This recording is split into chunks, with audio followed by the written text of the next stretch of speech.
When I was in high school, I was an athlete. More specifically, I was a martial artist who dreamed of one day being a MMA fighter.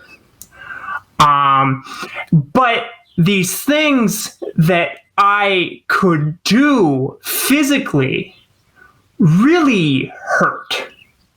I didn't know how to do them the right way, and I didn't care because I was in pain that I didn't know how to explain as a in the closet trans person.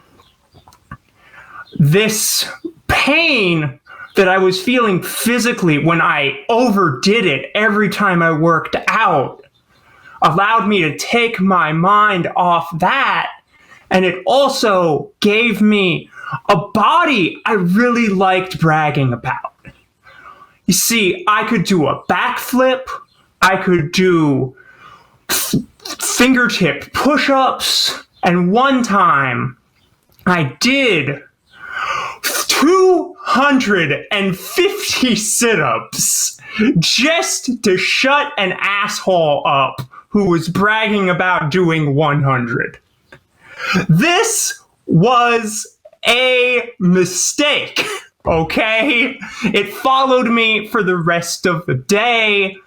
It hurt to laugh. It hurt to talk. It hurt to move side to side. But I didn't care because that pain took my mind off some stuff I didn't know how to talk about and wasn't ready for.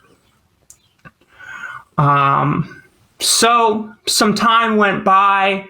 Eventually, when I was in my early 20s, I did come out as a trans person. And that wonderful feeling, that weight off my shoulders was amazing. But I still hadn't made it to the afterglow that I'm here to talk to you about. Because when I came out, I lost this athletic family, this martial arts community. And I felt so disconnected from these people who had raised me, honestly. Most of this was inside my own head, but I had also had a sensei who was a horrible homophobe. So losing that cut deep. And I struggled for a long time with exercise. I tried all the fads. Estrogen shots really, really helped, but they could only do so much when I hadn't yet learned to listen to my body. Listen to my body. That's what Mary Jo, my physical therapist, said to me when she had me on a mat doing some stretches she was showing me. And this was a completely alien process, this whole doing it the right way, the safe way, listening to my body, going slow. I didn't understand. Because before that, it had always been stretching was how far can I do it? Someone would say, well, eventually you'll be able to put your leg behind your head. And I would interpret that as, oh, so what you're saying is I should force my leg behind my head.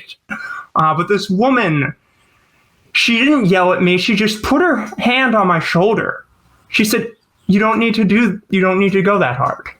And I'm really glad that Mary Jo taught me this lesson before the pandemic, because I needed healthy exercise personally to get me through this. Thank God for physical therapy. Thank God for self-love. And thank God for YouTube. Thank you.